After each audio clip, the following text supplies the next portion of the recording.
Um dos momentos mais decisivos da Dança dos Dragões foi a Semeadura, um evento que foi liderado pelo príncipe Jacaerys Velaryon e que trouxe consequências importantes para o destino da dinastia Targaryen. Em House of the Dragon, nós já vemos a ideia da semeadura sendo germinada pelo Jacaerys logo no episódio 5, e ela deve ocorrer de fato no final dessa segunda temporada da série. Mas e como foi a semeadura no livro Fogo e Sangue? Quais foram as suas consequências para a trama? E mais importante, essa estratégia do Jacaerys foi boa ou ruim? Bom, nós vamos discutir tudo isso no vídeo de hoje. Eu sou o TH Magaldi e vem comigo.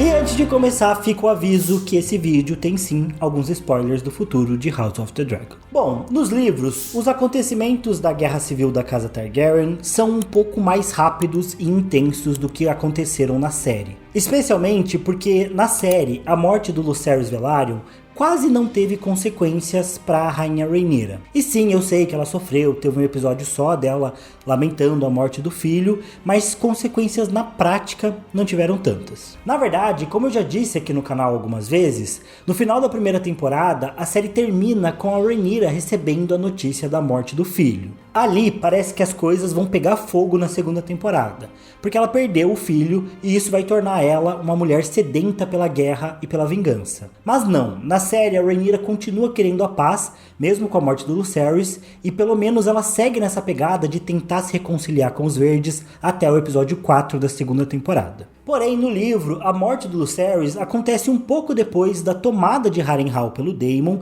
e antecede por pouco a Batalha do Pouso das Gralhas. Esses eventos rápidos fizeram ambos os lados, os verdes e os negros, se moverem rapidamente e acelerarem a guerra como um todo. Em meio a tudo isso, a Rhaenyra sofre pela perda do filho e também sofre por algumas traições. Além disso, a morte da Rhaenys levou a uma briga com o Corlys Velaryon e tudo isso contribuiu para que a rainha se sentisse mais isolada e se afastasse um pouco da ação. Com isso, o príncipe Jacaerys assumiu a frente da liderança negra na guerra, e foi dele que partiu a ideia da semeadura. Quer dizer, foi dele ou do Cogumelo, o bobo da corte fofoqueiro, que diz que a ideia veio dele mesmo, mas enfim, a gente não consegue acreditar muito no Cogumelo.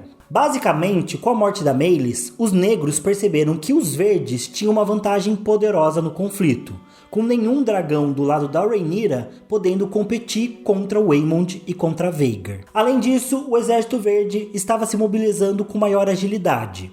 No oeste, os Lannisters reuniam homens para invadir as terras fluviais, com os Hightower juntando forças na Campina, o Lord Baratheon com uma ameaça vinda do sul e mais uma tropa no comando do Sir Criston Cole lá em Porto Real. Já do lado dos negros, no norte, Vale e nas Ilhas de Ferro, os aliados da Rhaenyra estavam demorando para se mobilizar e o único exército que a rainha tinha era o reunido pelo Daemon lá em Harrenhal. Sendo assim, o Jacaerys entendeu que eles precisavam virar o jogo. Os negros tinham apenas duas vantagens no conflito: o bloqueio Velaryon na goela e a maior quantidade de dragões disponíveis vivendo lá em Pedra do Dragão. O único problema era que não havia cavaleiros o suficiente para domar os dragões selvagens e sem montadores que viviam na ilha. Porém, a Casa Targaryen havia governado Pedra do Dragão por 200 anos. E, mesmo após o costume da primeira noite ser abolido em Westeros, havia uma enorme tradição na ilha dos governantes dormirem, vez ou outra, com pessoas do povo comum. Isso acontecia porque muitas mulheres consideravam um sinal de honra serem amantes dos senhores Targaryen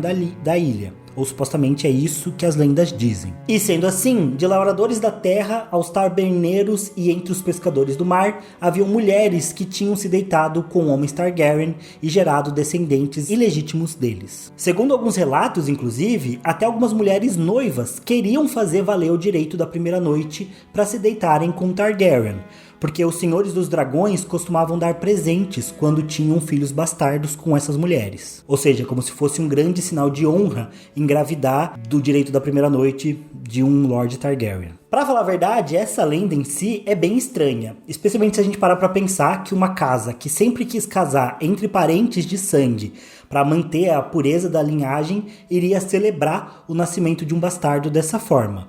Parece uma grande contradição pensar que os Lords Targaryen faziam isso. Enfim, verdade ou não, fato é que haviam dezenas e talvez centenas de descendentes bastardos da casa Targaryen vivendo nas regiões próximas ali de Pedra do Dragão. E foi para eles que o Jace correu convocando qualquer um que pudesse ter sangue valeriano para domar os dragões sem montadores que viviam na ilha. E, além de poder montar um desses dragões, quem conseguisse fazer essa proeza também conquistaria títulos e terras. E, obviamente, isso se tornou algo bem atrativo para muitas pessoas se arriscarem, ainda mais no período de escassez de guerra que o reino estava vivendo. E olha, não faltavam opções de dragões para serem domados lá em Pedra do Dragão. Eu mesmo já fiz um vídeo recente aqui no canal, onde eu falo sobre os dragões que estavam disponíveis na semeadura. Mas, em resumo, os dragões disponíveis eram os 3 dragões que não tinham montaria, mas já tinham sido montados, mas agora estavam sem montaria, o Vermithor, a Silver e o Sea Smoke, e também os 3 dragões selvagens de Pedra do Dragão,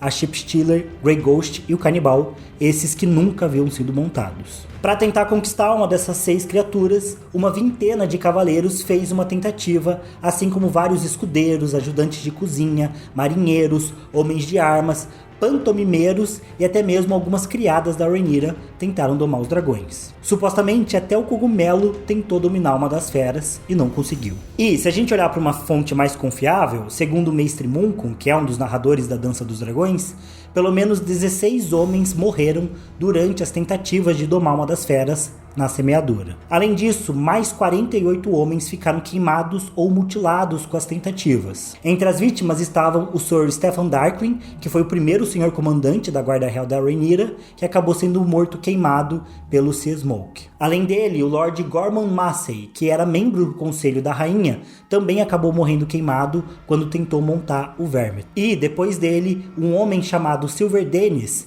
que todo mundo na ilha de Pedra do Dragão acreditava que era sim um bastardo Targaryen, tentou domar a Shipstealer, mas o dragão arrancou um dos seus braços e quando os filhos dele tentavam cuidar dele, o canibal chegou e comeu o Silver Dennis e todos os seus filhos. Ou seja, em partes, a semeadura foi uma grande carnificina. Fogo e sangue, como já diz o lema da casa Targaryen. Porém, ainda assim, também houve sucesso.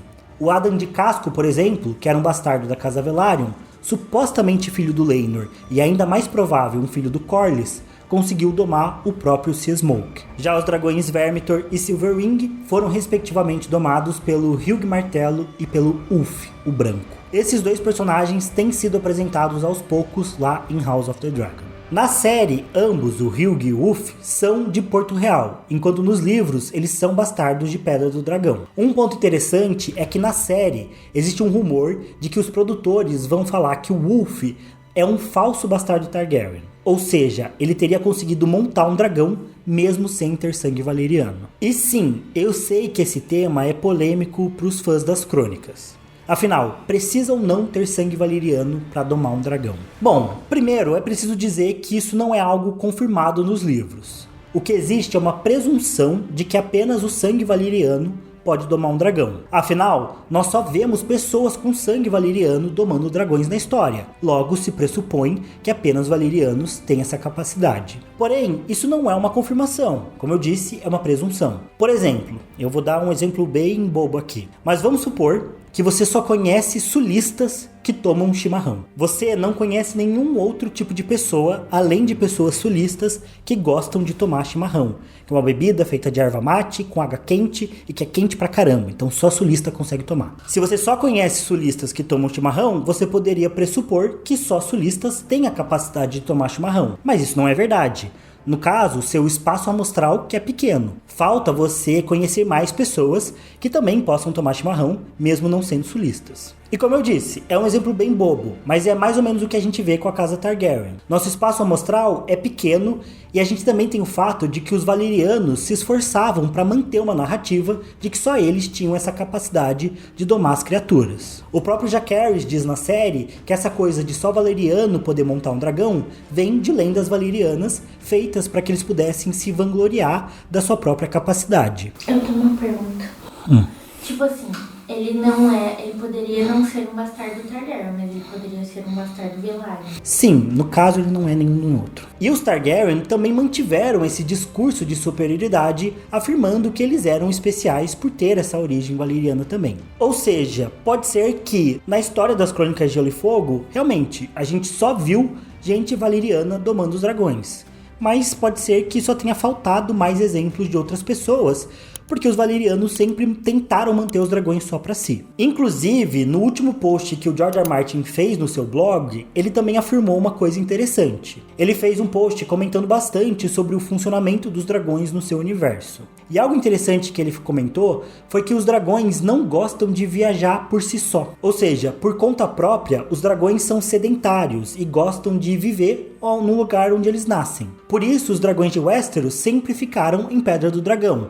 O instinto deles é manter a sua posição e não sair botando ovos e vivendo no restante do reino. Eles ficam geolocalizados ali em Pedra do Dragão por conta própria. E o curioso é que, explicando isso, o Martin disse que se os dragões fossem nômades, provavelmente todas as casas de Westeros teriam dragões. Ou seja, o Martin comentou isso e ignorou totalmente a questão de precisar ter sangue valeriano para domar um dragão. Olhem o que ele disse, abre aspas. Pense nisso. Se os dragões fossem nômades, eles teriam invadido metade de Essos e a perdição teria matado apenas alguns deles. Da mesma forma, os dragões de Westeros raramente se afastam de Pedra do Dragão. Caso contrário, depois de 300 anos, teríamos dragões por todo o reino e cada casa nobre teria alguns.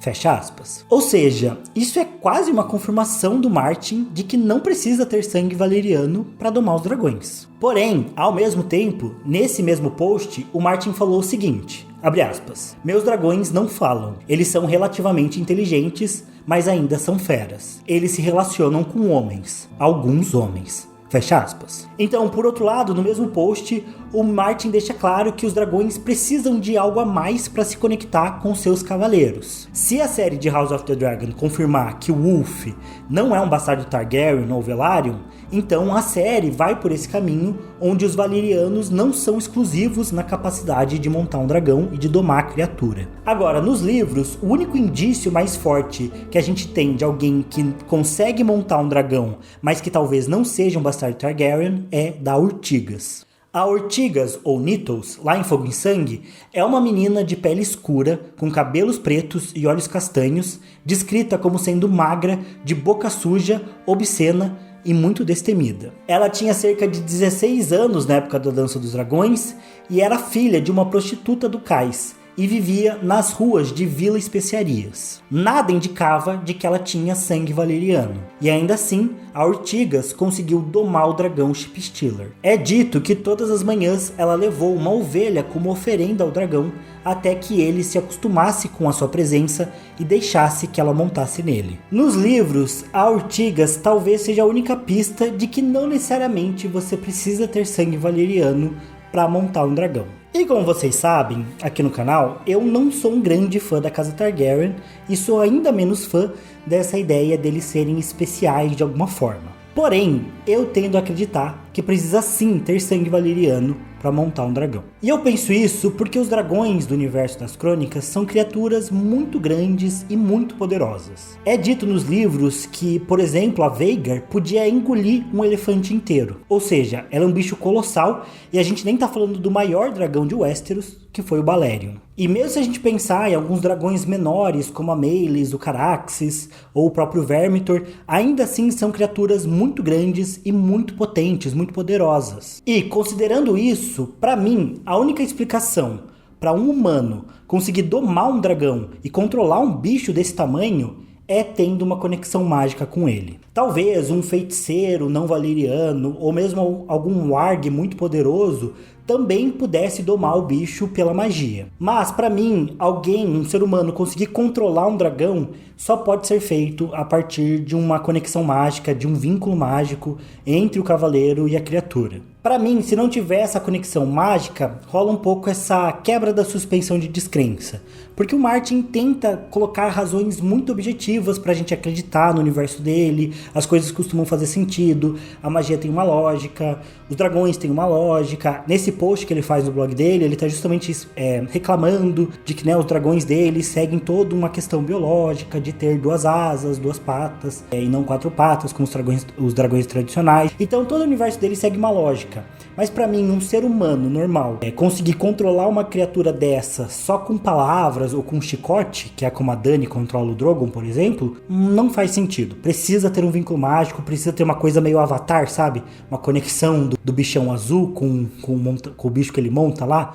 Precisa ter algo assim. Mas, de qualquer jeito, fato é que o Wolf, o Hugh, o Adam e a Ortigas conseguiram domar os seus dragões. E, portanto, o plano dos Jacaerys funcionou. Imediatamente, todos esses cavaleiros e dragões se juntam na Batalha da Goela, depois participam da tomada de Porto Real, lutam lá em Tumbleton e também nas terras fluviais, trazendo importantes vitórias para a Rainha Rhaenyra. Porém, como a maioria daqui provavelmente leu os livros, deve saber também que o Hugh e o Wolf acabam traindo a Rhaenyra eventualmente e se voltando para o lado dos verdes. Juntos, os dois queimam a cidade de Tumbleton e renunciam à sua lealdade à Rainha Dragão. Isso acaba sendo um duro golpe na Rhaenyra, que vai ficando cada vez mais paranoica e passa a desconfiar das outras sementes de dragão, como o Adam e a Ortigas. E é justamente essa desconfiança que leva a Rhaenyra a romper a aliança que ela tinha com o Corlys Velaryon e ainda faz com que ela brigue feio com o Daemon, que tinha ficado bem próximo da Ortigas. Ou seja, se por um lado, no começo a semeadura se mostrou um grande sucesso para Rhaenyra, rapidamente esse evento se tornou uma solução bem amarga. E na verdade, nem para os verdes o Hugh e o Wolf serviram muito,